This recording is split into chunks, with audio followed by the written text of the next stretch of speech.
TG7 news 20x7 को subscribe, share और like जरूर करें। खबर पते की बात आपकी। देश की राजधानी दिल्ली में 16 दिसंबर 2012 की सर्द अंधेरी रात में एक ऐसी वारदात को अंजाम दिया गया था जिसे सुनकर आज भी लोगों की रूह कांप जाती है और आंखें आंसुओं से भीग जाती हैं।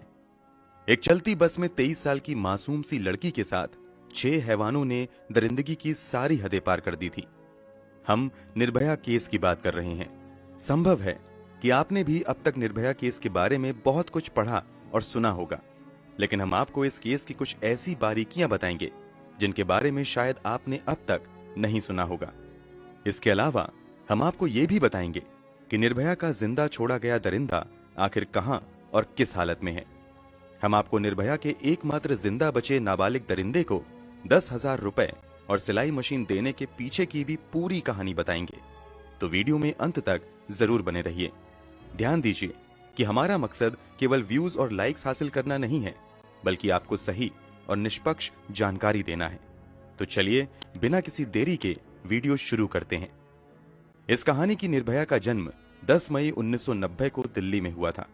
वो अपने 3 भाई बहनों में सबसे बड़ी थी और परिवार की इकलौती बेटी भी थी।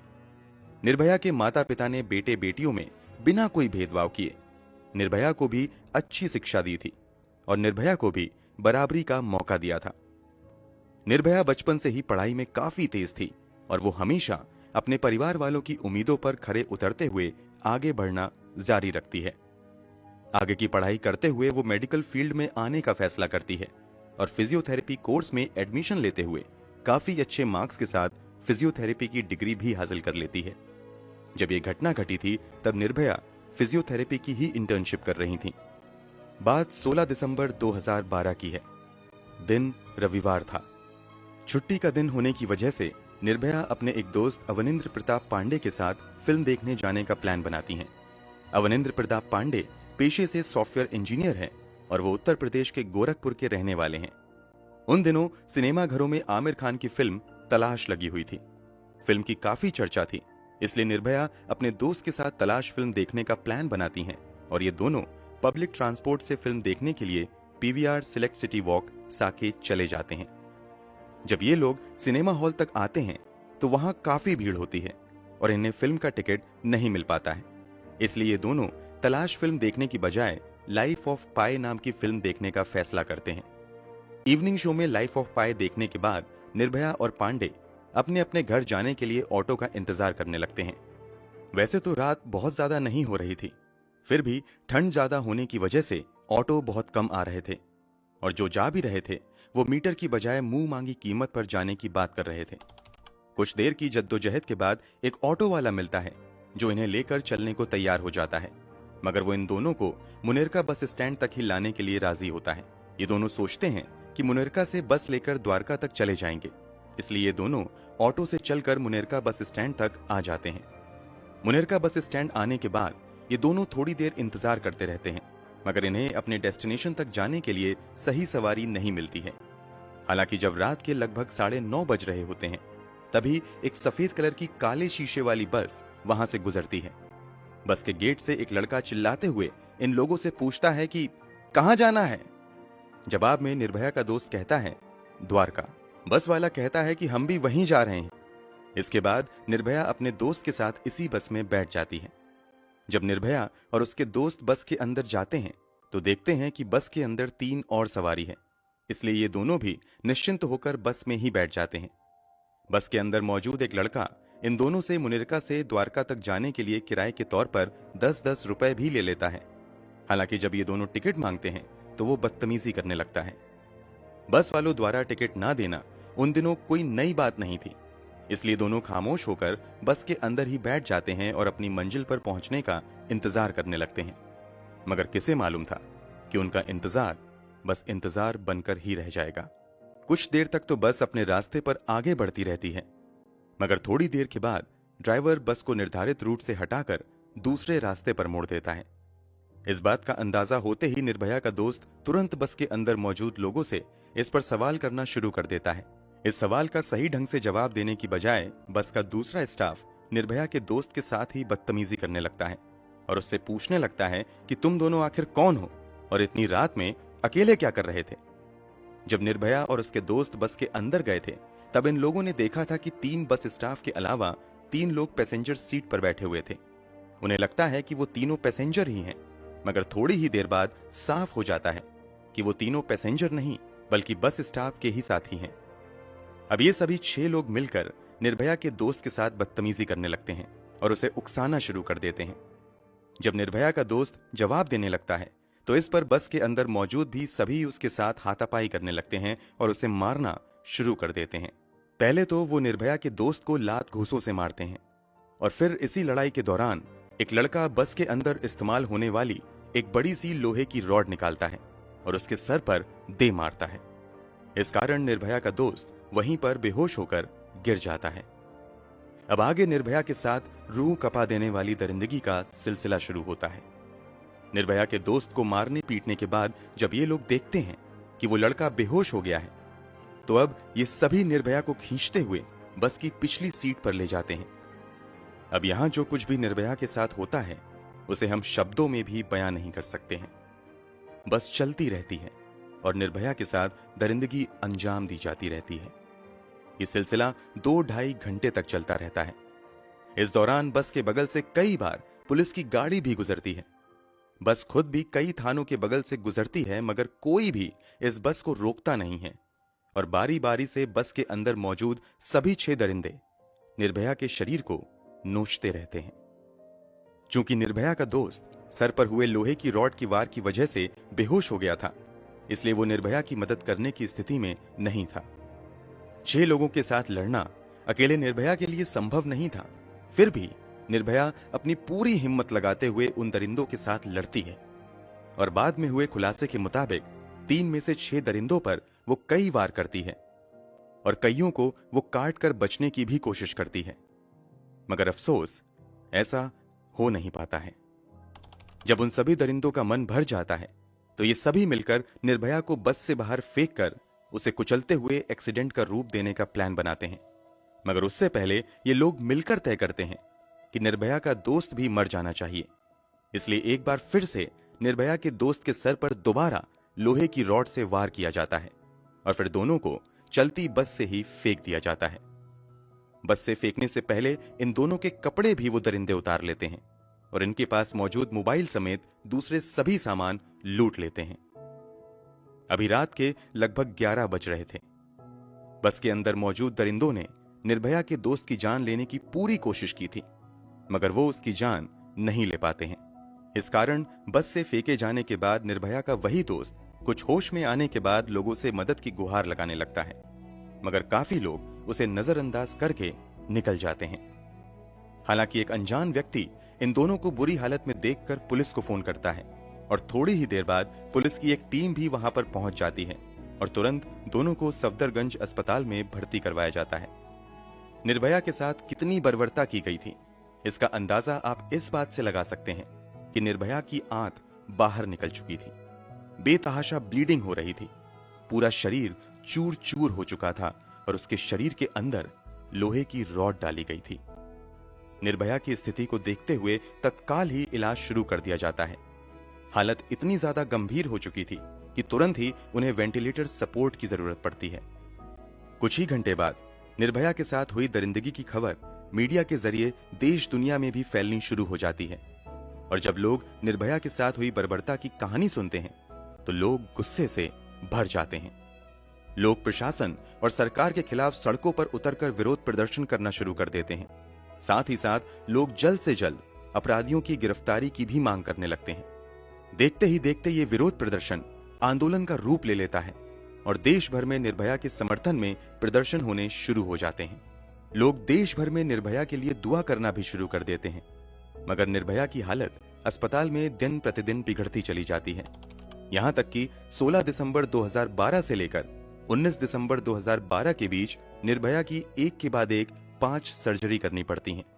लाख कोशिशों के बावजूद निर्भया की स्थिति बिगड़ती ही चली जाती है।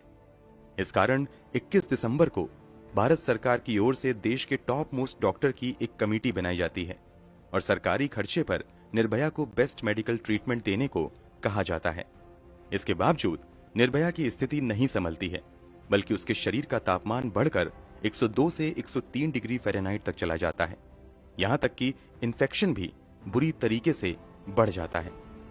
इधर सड़कों पर लोगों का हुजूम निर्भया के लिए आवाज बुलंद कर रहा था, तो उधर डॉक्टर जी जान लगाकर निर्भया को बचाने की कोशिश कर रहे थे, मगर स्थिति बिगड़ती ही जा रही थी। इसी के बाद तत्कालीन प्रधानमंत्री मनमोहन सिंह के नेतृत्व में 26 दिसंबर को एक कैबिनेट मीटिंग बुलाई जाती है और उसमें फैसला किया जाता है कि निर्भया को वर्ल्ड के बेस्ट ऑर्गन ट्रांसप्लांट हॉस्पिटल में भेजा जाएगा।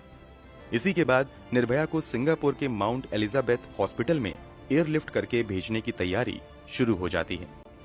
फाइनली 27 दिसंबर को निर्भया सिंगापुर के माउंट एलिजाबेथ हॉस्पिटल में पहुंच जाती हैं और वहां उसका इलाज शुरू हो जाता है। मगर यहां आते ही निर्भया की हालत और भी ज्यादा बिगड़ जाती है और 29 दिसंबर को स्थानीय समयानुसार सुबह के 4:45 पर निर्भया इस दुनिया को छोड़कर हमेशा हमेशा के लिए चली जाती हैं। निर्भया की मौत के बाद उसके शव को वापस दिल्ली लाया जाता है और कड़ी सुरक्षा के बीच निर्भया का अंतिम संस्कार कर दिया जाता है। निर्भया के दोस्त को कुछ दिनों के इलाज के बाद अस्पताल से डिस्चार्ज कर दिया जाता है। इधर निर्भया का इलाज चल रहा था, उधर ग्राउंड लेवल पर दिल्ली पुलिस काम करते हुए अपराधियों को गिरफ्तार करने में लगी हुई थी। इस घटना की रिपोर्टिंग के 24 घंटे के अंदर अंदर ही दिल्ली पुलिस ने कई सस्पेक्ट को गिरफ्तार कर लिया था। सीसीटीवी के जरिए दिल्ली पुलिस बस की भी पहचान कर लेती है और उसके आधार पर सबसे पहले उस बस के ड्राइवर राम सिंह को गिरफ्तार कर लेती है और फिर राम सिंह के बयान के आधार पर एक के बाद एक कुल 6 अपराधियों को गिरफ्तार किया जाता है। गिरफ्तार अपराधियों में 30 साल का राम सिंह, 26 साल का उसका भाई मुकेश सिंह था जो राजस्थान का रहने वाला था। इसके अलावा पुलिस ने 20 साल के विनय शर्मा को भी गिरफ्तार किया था जो एक असिस्टेंट जिम इंस्ट्रक्टर था। इसके अलावा 19 साल के पवन गुप्ता को भी गिरफ्तार किया गया था जो एक फल बेचने वाला था। इन दोनों की गिरफ्तारी बिहार और यूपी से हुई थी, जबकि छठे अपराधी को पुलिस ने उत्तर प्रदेश के बदायूं से गिरफ्तार किया था। शुरू में इस अपराधी का नाम पब्लिक में नहीं बताया गया था क्योंकि वो गिरफ्तारी के समय 17 साल और कुछ महीने का था और कानूनी हिसाब से वो एक नाबालिग था, इसलिए उसकी पहचान गुप्त रखी जाती है। हालांकि बाद में खुलासा होता है कि इस नाबालिग का नाम मोहम्मद अफरोज था। अफरोज को आनंद विहार टर्मिनल से गिरफ्तार किया गया था। इसके अलावा पुलिस ने अक्षय ठाकुर नाम के एक 28 साल के लड़के को भी गिरफ्तार किया था जो बिहार के औरंगाबाद का रहने वाला था। ये सभी अलग अलग बैकग्राउंड के थे और इन लोगों की कुछ ही दिन पहले दोस्ती हुई थी और घटना वाली रात ये लोग पार्टी करने के मूड में ही घर से निकले थे। ये सभी मिलकर बहुत सारी शराब और खाने पीने की चीज बस में भर लेते हैं और शिकार की तलाश में बस लेकर निकल जाते हैं। बहुत कम लोग जानते होंगे कि निर्भया को अपना शिकार बनाने से पहले इन लोगों ने बस के अंदर एक 35 साल के रमाधीर सिंह नाम के एक कॉर्पोरेटर को पैसेंजर बनाकर पहले बस में बैठाया और फिर उससे पैसे और मोबाइल लूटकर उतार दिया था। रमाधीर सिंह इस लूट की जानकारी पास से गुजर रहे पुलिस वाले को भी देते हैं, मगर वो पुलिस वाले रामाधीर सिंह की बातों को नजरअंदाज कर देते हैं। शायद उस समय पुलिस वाले रामाधीर सिंह की कंप्लेन को सीरियसली ले लेते तो इतना बड़ा हादसा होने से रुक सकता था, मगर उन्होंने कुछ नहीं किया। सभी अपराधियों की गिरफ्तारी के बाद सबसे पहले उनकी एक आइडेंटिफिकेशन परेड कराई जाती है और फिर निर्भया का दोस्त उन सभी 6 अपराधियों की पहचान कर लेता है। फिर इन लोगों पर मामला दर्ज करते हुए आगे की कार्यवाही शुरू होती है। मामले की सुनवाई चल ही रही होती है कि 11 मार्च 2013 को निर्भया केस के प्रमुख आरोपियों में से एक राम सिंह तिहाड़ जेल में सुसाइड कर लेता है। इसके अलावा 1 सितंबर 2013 को इस केस के नाबालिग आरोपी को जुवेनाइल जस्टिस बोर्ड द्वारा मात्र 3 साल की सजा के तौर पर सुधार गृह भेज दिया जाता है, जबकि बाकी बचे 4 अपराधियों पर बलात्कार और हत्या समेत कई गंभीर धाराओं के तहत मामला चलता है और फाइनली 13 सितंबर को फास्ट ट्रैक कोर्ट द्वारा उन सभी 4 को मौत की सजा सुना दी जाती है। ये सभी अपराधी मौत की सजा के खिलाफ दिल्ली हाईकोर्ट में अपील करते हैं, जहां 13 मार्च 2014 को दिल्ली हाईकोर्ट द्वारा भी निचली अदालत के फैसले को सही ठहराते हुए उनकी फांसी की सजा को बरकरार रखा जाता है। इसके बाद ये सभी सुप्रीम कोर्ट का रुख करते हैं। सुप्रीम कोर्ट द्वारा भी 5 मई 2017 को फांसी की सजा को बरकरार रखा जाता है। इसके बावजूद ये अपराधी एक के बाद एक अपने सभी विकल्प का इस्तेमाल करते हुए बचने की पूरी कोशिश करते हैं, मगर सुप्रीम कोर्ट के बाद प्रेसिडेंट द्वारा भी इनकी पिटीशन रिजेक्ट कर दी जाती है और फाइनली सभी कानूनी दरवाजे बंद होने के बाद चारों अपराधियों को 20 मार्च 2020 को सुबह के 5:30 बजे तिहाड़ जेल में फांसी दे दी जाती है। मेडिकल टीम द्वारा 6 बजे सभी को मृत घोषित कर दिया जाता है। निर्भया के 4 अपराधियों को तो फांसी की सजा हो गई थी, जबकि एक ने खुद ही आत्महत्या कर ली थी। फिर एक का क्या हुआ? जैसा कि थोड़ी देर पहले हमने बताया, इस केस का एक आरोपी इस अपराध को अंजाम देते समय नाबालिग था। इस कारण उसे सिर्फ 3 साल की सजा हुई और उसे सुधार गृह भेज दिया गया। मीडिया रिपोर्ट्स के मुताबिक इस नाबालिग अपराधी का नाम मोहम्मद अफरोज था। 3 साल की सजा पूरी करने के बाद अफरोज को सुधार गृह से निकालकर बेहद ही गुपचुप तरीके से नई जगह पर भेज दिया जाता है। मीडिया रिपोर्ट्स के मुताबिक अफरोज को नए सिरे से जिंदगी की शुरुआत करने के लिए 10,000 रुपए और एक सिलाई मशीन भी दी जाती है ताकि वो बतौर टेलर काम करके अपनी जिंदगी गुजारे। फिलहाल अफरोज कहां रह रहा है, इस बात की जानकारी आधिकारिक तौर पर किसी को भी नहीं है, क्योंकि देश के कानून के मुताबिक नाबालिग अपराधी की सुरक्षा करना भी कानून की ही जिम्मेदारी है। इस पर क्या ही कहा जाए। एक दावा यह भी किया जाता है कि दिल्ली सरकार ने अपनी तरफ से अफरोज को 10,000 रुपए और सिलाई मशीन दी थी, जबकि इसके पीछे की सच्चाई भी जानना जरूरी है। दरअसल juvenile justice care and protection of children act 2014 के मुताबिक जब भी कोई नाबालिग अपराधी अपनी सजा पूरी करके बाहर आता है तो उसके पुनर्वास की व्यवस्था करना राज्य सरकार की जिम्मेदारी है। यह कानून केंद्र सरकार द्वारा ही बनाया गया है। यहां तक कि जब एनडीए सरकार के दौरान इस कानून में संशोधन किया गया तब भी इस प्रावधान को हटाया नहीं गया। इस कारण ही निर्भया के छठे और एकमात्र जिंदा बचे अपराधी को पुनर्वास के लिए आर्थिक मदद और कथित तौर पर सिलाई मशीन दी गई थी। हम यहाँ कोई राजनीति नहीं कर रहे हैं, बल्कि आपको सही जानकारी दे रहे हैं। इस खबर के बाहर आने के बाद लोगों का गुस्सा इसलिए भी बढ़ गया था क्योंकि कथित तौर पर निर्भया के साथ सबसे ज्यादा जुल्म इसी नाबालिग अपराधी ने किया था और इसे ही छोड़ दिया गया। एक और बात आप भी शायद जानते होंगे, दुनिया इस केस को निर्भया के नाम से जानती है और कई महीनों तक किसी को निर्भया का असली नाम मालूम नहीं था। इसकी वजह यह थी कि भारतीय कानून के हिसाब से बलात्कार पीड़िता की असल पहचान जाहिर करना गैर कानूनी है। इस कारण इस लड़की को तब मीडिया ने निर्भया और दामिनी जैसे नाम दिए थे। मगर कानून में यह भी प्रावधान है कि अगर विक्टिम के माता पिता या परिवार वाले चाहें तो वो अपनी इच्छा से उसकी पहचान जाहिर कर सकते हैं। इसी कानून का हवाला देते हुए निर्भया के परिवार वालों ने मीडिया में बयान दिया कि उनकी बेटी ने ऐसा कुछ नहीं किया है जिससे उसकी पहचान छिपानी पड़े, बल्कि हमारी बेटी ने जिस बहादुरी से दरिंदों से मुकाबला किया उस पर तो हमें गर्व है। फिर निर्भया के पिता ने मीडिया से आगे बात करते हुए अपनी बेटी का असल नाम बताया था। हमारी इस कहानी की निर्भया का असल नाम ज्योति सिंह था। इस कामना के साथ कि ज्योति की आत्मा को शांति मिले, हम कहानी यहीं पर खत्म करते हैं। दोस्तों, आपके अनुसार देश में बलात्कार के मामलों को कम करने के लिए सरकार को क्या कदम उठाने चाहिए? कमेंट बॉक्स में जरूर बताएं। इस वीडियो को लाइक करते हुए शेयर भी करें ताकि जानकारी दूसरे लोगों तक भी पहुंच सके। अगर आपने अब तक इस चैनल को सब्सक्राइब नहीं किया है तो जाने से पहले जल्दी से चैनल को सब्सक्राइब कर बेल आइकन दबा दीजिए ताकि आपको हमारे सभी लेटेस्ट वीडियो की जानकारी तुरंत मिलती रहे। धन्यवाद। G7 News 20x7 को सब्सक्राइब शेयर और लाइक जरूर करें। खबर पते की बात आपकी